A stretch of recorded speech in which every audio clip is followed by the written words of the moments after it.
Hello and welcome to Pet Watch, a monthly program about the services provided by our Williamson County Animal Center. I'm glad you're here today. We're going to learn about a new program at the shelter.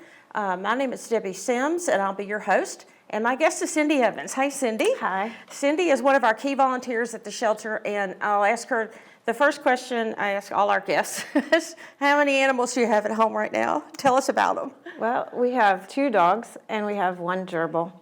Okay. And were you raised with animals? What caused you to love being at the shelter and volunteering so much? I have always had dogs in my life from the time I was really little, and it's just always been kind of a passion. I think dogs are pretty fascinating, and so I like to do lots of stuff with them. And it's different when you're a child. They're more your fun companion. And then as you get older, you realize how smart they are, right? Yes, definitely. And all the things they can learn. Yeah. Cindy, how long have you been volunteering at the shelter? About 2.5 years now. Yeah, and how did you end up there? How did you hear about the program? It's close to our house and just kind of knew that some people volunteered, and so I started, and I bring my daughters with me, so we kind of have a family thing with it. Yeah, so you're bringing them up Yes, with the dogs and learning about dogs. Yeah. That's wonderful. When you came there, you went to work with dogs. Yes. Exclusively, and we have volunteers that work with dogs, cats, and some that work with both. So did you start out walking dogs? Yes, I did. Okay. And so when you start, you're at the lowest level, which is a red apron. Yes. Yeah. And then you got hooked, obviously. I did. Yes, I did. Because now you've advanced beyond the 3 apron levels we have, and you're one of our key blue apron volunteers for the dogs that helps others and trains others. Today I want to talk about a very unique program that a lot of people probably don't know we have, which is called Dogs Playing for Life, or DPFL. Yes. How did you first hear about Dogs Playing for Life?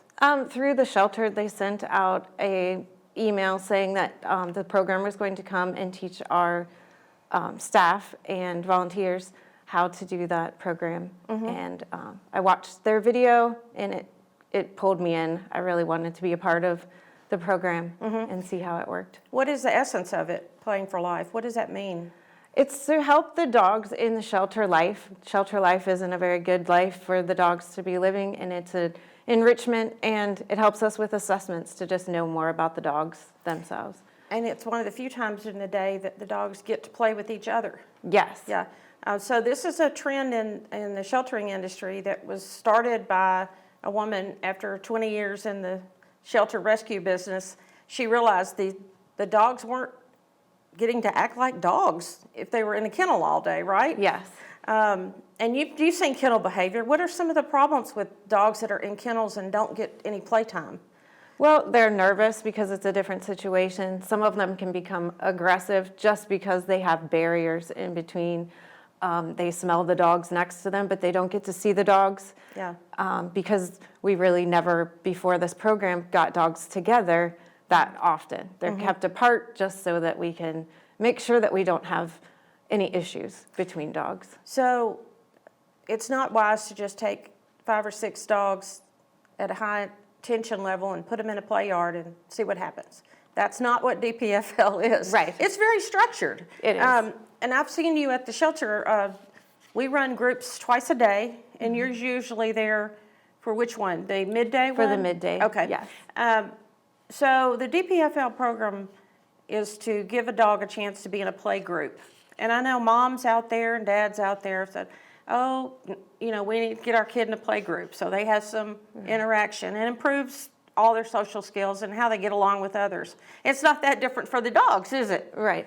Have you seen a high tension dog that seemed less adoptable because of its tension level? Have you seen the play group change that animal? Definitely. We've had dogs that are very reactive in the kennel area. People would come in. The dog doesn't look like it's going to be a good dog to take because they're barking at people, kind of lunging, doing things like that. And I've seen where we put them into play groups. They play, they get all that anxiety out, and they're much different when we then return them to the kennel. Now, when you come to the shelter every day, you sort of make a plan, don't you? I've seen you run around with a clipboard. Yes. What are you doing when you're Are you choosing animals for that day's starting play group? Yes. It does take a little bit of organizing to know which dogs need to go with what dogs and to kind of build that play yard so that you don't have incidents if you can help it. And so I plan that. And we will assess dogs that we haven't seen before. And so we have to plan the yard so that we can bring those assessments in to a fairly good yard to learn the best that we can about the new dogs. Yeah, so the new kid, you don't know how they're going to react. So you want to put some of the more experienced, calmer dogs that know how to play Right. in with them, right? Exactly. So who do you think modifies that dog's behavior? The humans who are in there or the other dogs, or is it a combination? It's definitely a combination. We really want the dogs to teach the other dogs. That's the main goal. And as the human, as the leader in the group, we are there to, if something goes a little too far, or if the dog doesn't know how to play with the other dog, we can step in and do little things. But we are really wanting the dogs to teach dogs. Yeah, and let's go back for a minute to the kennels. The kennels are a necessity in our building, our older building that we're in now. The kennels are fairly small for a large dog, and as you mentioned, they're concrete block walls, so they can't see their next door neighbor, and they're just sitting there all day waiting for someone to walk by, a person or another dog to agitate them. And often, when you take a dog out and walk the back past the back door of all the others, they just go crazy barking. Yeah. Yes. and I put yourself in the place of one of those dogs. It's got to be a weird existence. Yes. Yeah. Yes. Because our dogs at home see out the window. They watch the cars come down the street. They see people go in and out of the house all day. Right. And a shelter dog doesn't get that. Now, you talked about how you started out walking dogs, and that's a great program. And I often say the dogs at the shelter get walked more than mine does at home because I'm gone for 8 or 10 hours a day at work. So walking is good. Yes. But it's still a one-on-one activity, right? Right. What are some of the things you teach when you're doing the walking? Do you require certain behaviors out of the dogs to get in and out of the kennel? Or Yes. We want the dog to sit while we're leashing them, and then we want them to wait, and as we go through the door, we want to go through the doors first. So we have them sit at all thresholds, and they wait, and then they can go. And then on the leash, we try to have them walk next to us. We teach them not to pull, and do just more leash skills with them. And you never use a retractable leash. Right. They're an absolute no-no, and everybody out there loves them, but they cause a lot of trouble in the neighborhood and a dog park setting, and you lack control. Yes. So I know we tell our adopters, please get a traditional clip lead of some kind that doesn't expand and go out 20 feet. Right. Keep the dog close. Yeah, it to does you. have a brake on it, but who can grab it fast enough? So in addition to the walking, we're requiring those behaviors, and it starts to teach the dog, if you do this, you get to go out, and it puts the human in control, which a lot of people don't. They skip that step at home, I think. But it's hard to get a leash on a jumping, excited dog. Yeah. Yes, and they're very excited to get out because they've been sitting in their kennels. Yeah. Yeah, so we have to have patience to teach them that, and it takes a little while. And we actually use different types of collars too. Yes. What's some of the advantages, and what are some of those collars called? Why do we use them? Well, we use a martingale collar, and it's just pretty much a regular flat collar, but it has a little give to it. It will retract on their necks just a little bit to just give a little bit of that extra control. And then we also use what we call a good dog collar, and it is a plastic collar that's somewhat like a prong, but not totally like a prong collar. And those just give a little bit of a pinch, and that's just for a little bit of that extra hold for the little bit stronger dogs. They feel that they won't pull as hard when we're walking them. And sometimes we use what we call a gentle leader. It goes around the snout, and it controls the snout. And that's just an easier way for some dogs to walk. and they won't pull because that's Yeah. a very sensitive area on their face. And I think people would be surprised to know that we have a collar on the back of each kennel that's been chosen specifically for that Right. dog's behavior at that time. Yes. And they may progress out of one into an easier one as they learn those behaviors. Exactly. So on the days that you have play group, we try to do it every weekday, as I Yes. understand. Okay. And you're selecting the dogs, and you know them well.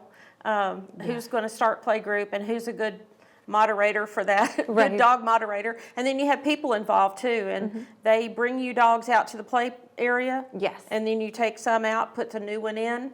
Yes. It's a crazy process. I've seen it. It can be, yes. What else do they get when they're playing with each other? What do they learn from the other dogs? They learn how to, they learn manners. The regular dog should sniff each other. They shouldn't come pounding at each other, and respect each other by not jumping all over each other. So dogs that are good at that can teach a dog to slow down. They may correct the dog with a little bark or kind of what we would think it might be a little nip, but it's just to tell them, don't do that, you need to calm down. So those are the kind of dogs that I do look for to start my group, to teach some of the ones that might be coming in a little bit too fast and a little too hard. And I've seen them, you leave leashes on them sometimes? We do, and that's just for safety. In case there would be an incident, it's easy for us as the humans in there to step on a leash and grab it if we need to pull a dog away. And that's something that's recommended with puppies at home. Yes. Is how to correct a puppy. Well, it's easier if you have a leash and you see the puppy start to sniff, you think it maybe wants to go out. Right. You can get the leash quickly. Or if it's jumping on the couch, you can start training it get down. So that's not that unusual. So when a dog comes into the shelter, we do a behavior assessment. Our staff does. Some of our volunteers are now learning that process. It's sort of a, hi, how are you, first day of school? Let's see how you're behaving. But it's not always the great assessment. Right. Because they've been left there, or they're a stray that found their way there, and they don't know where they are. So Yes. Playgroup would be a great way to get more idea about that dog's behavior, wouldn't it? Yes. A greater idea. What can you tell about a dog? Can you tell it may not have had a lot of human contact? It may not have ever played with another dog. Yes, we can definitely tell some social skills, whether they've been around other dogs or not. We can tell if they're aggressive toward other dogs. Sometimes people bring their dog in and say that they didn't like other dogs. And that could be because of the situation they were in, and we might be able to tell and learn a little bit more about the dogs. Maybe it was just female dogs. Maybe it was just male dogs.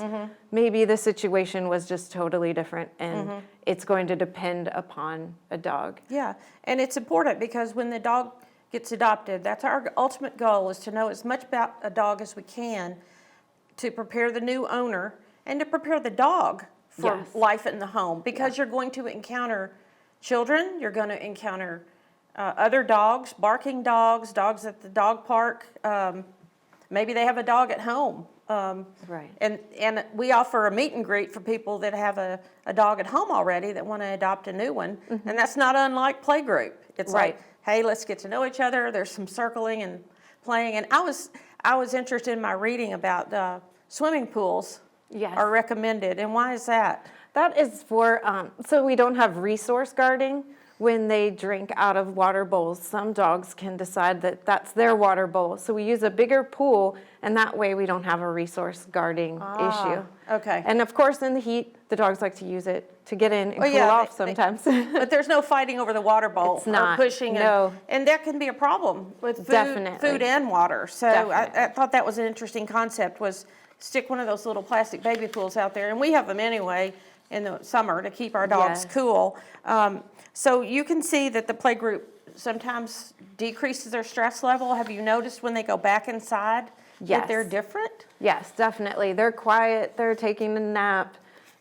They really look forward to, most dogs look forward to coming to playgroup.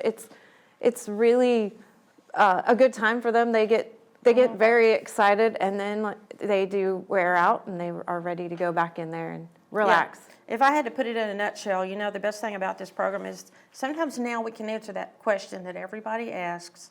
How does it get along with other dogs? Exactly. Yes. And we often don't know. Yes. But with playgroup, we can say, well, you know, this dog is gentle in playgroup, it's a leader, Right. or we can say, you know, it tends to hop on the other dogs. And I hear there's categories you can put them in. Yes. Like, I see they're gentle and dainty or rough and rowdy. Right. Okay. And it will tell a lot about a dog, and it will help us to match them up when if a adopter comes in and says, this is how my dog is, then we can better choose a Right. dog that will go with their dog the best. Sure. If they have a, you know, 15-year-old couch potato, you don't want to put a Exactly. young, rough and rowdy Right. classified dog, which is not a label meant to hurt the dog. Right. It's just a reality. Explains their play. Right. It explains their play style. Yes. And, you know, it's not unlike people. Yeah. There's always the kids in the middle starting everything, and then there's the kid over in the side that's scared, you Yes. know, that has to be brought in gently. So Right. I think it's a great program, and I commend you for spending so much time on it. People just don't realize how dedicated volunteers are like you that are willing to come there every day. And I'm so pleased that we found a program to Yes, it's not very just good. let them play randomly in a pen, but to actually make something of it and find out information about them and be able to pass it on to adopters. So, Right. yeah, well, I appreciate all your information today. Thank you. About Dogs Playing for Life and all the work you do at the shelter. And I'd like to close this segment with a short video about the Dogs Playing for Life program. And if you'd like to know more after you watch it about getting involved as a volunteer, just contact us at the shelter.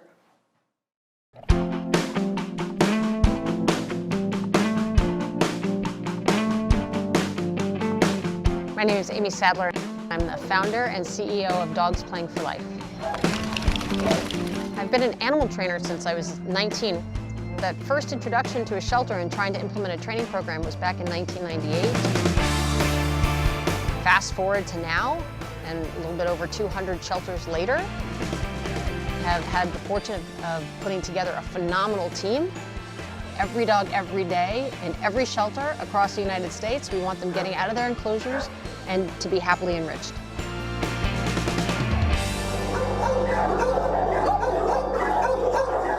Even with the best intentions to create a decent environment, being kenneled and being socially isolated from one another can create kennel craze and all of that behavioral deterioration that we really don't want to see. It's very difficult to judge the true behavior and nature of a dog when they're frustrated and jumping on the kennel door wanting to be let out. So many people go to a shelter, take a look, be overwhelmed, and leave. By implementing these play groups, you're giving the people an opportunity of seeing the dogs in an open area and ultimately get to know the real dog and learn more about their true temperament and behavior. For them to be able to come outside and be able to play with other dogs, it's just like socializing them. It's like Amy said, they're going to a party. Letting the dogs bounce around like that, I think, from my experience of walking dogs, you're going to have to walk them for about 2 hours to get them to the same state of just satisfaction that they will get from bouncing around with the other dogs for 20 minutes.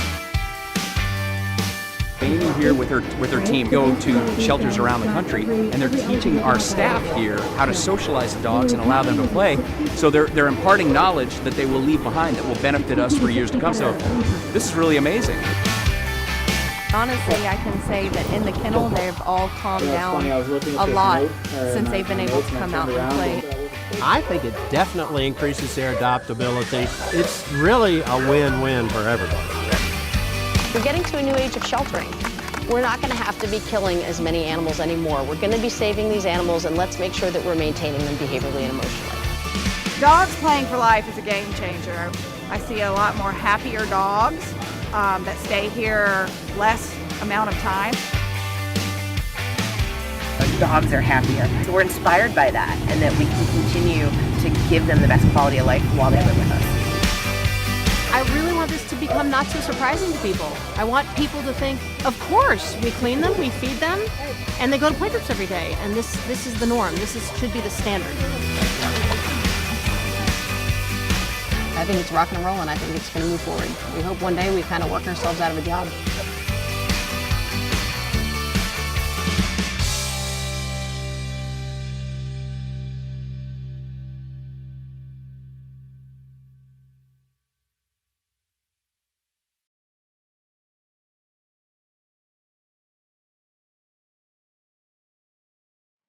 Many people in our community want to volunteer at the shelter, and we so appreciate that. We do have a volunteer program, and we're asking if you want to work with dogs and cats on a regular basis, that you commit to about a 2-hour shift a week, which can be a challenge for some people. Students often think that volunteering at the shelter means they get to pet puppies all day or play with kittens, but there is a lot more to it. And so we always try to let our students know that if they need a certain number of hours for the Tennessee Promise, or if someone out there in the community needs some community service hours that have been court ordered, and my criteria is usually 20 hours or less for your project or for your compliance, that you need to do our community service option instead of becoming a volunteer. And during the community service hours, you do work at the shelter, you don't have contact with animals, you do chores around the shelter, and you can fulfill those hours that way.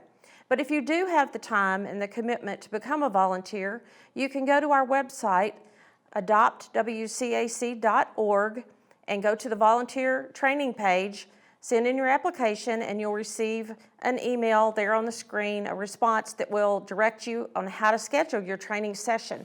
We have our orientation video online now, so you don't have to attend a meeting, and you watch that, and then you will sign up to come twice to the shelter. So there is a commitment to the training process and a 2-hour shift per week, if you can do it, to become a full-fledged volunteer.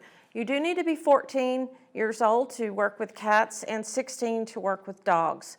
None of those restrictions apply to the community service, but they do apply to becoming a volunteer. And if you're under 18, your parents have to sign off on your volunteering. Another way to serve is by fostering. And during kitten season, this becomes especially important because we have 300 to 400 kittens per month that come in the summer who are too small to be adopted and need nurturing and care in someone's home. So we appreciate all those fosters that do that. We also have fostering opportunities for senior dogs, sometimes puppies. So the options are many, and we just ask for you to have a heart for bringing animals into your home, getting them healthy and big enough to come back to the shelter to be adopted. So that's an important role our fosters play. And of course, donating is important too.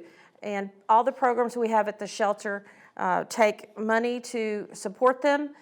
We'd like to do extra training and things that aren't in our budget, and that's where the donations are especially important. And you can do that from our website as well.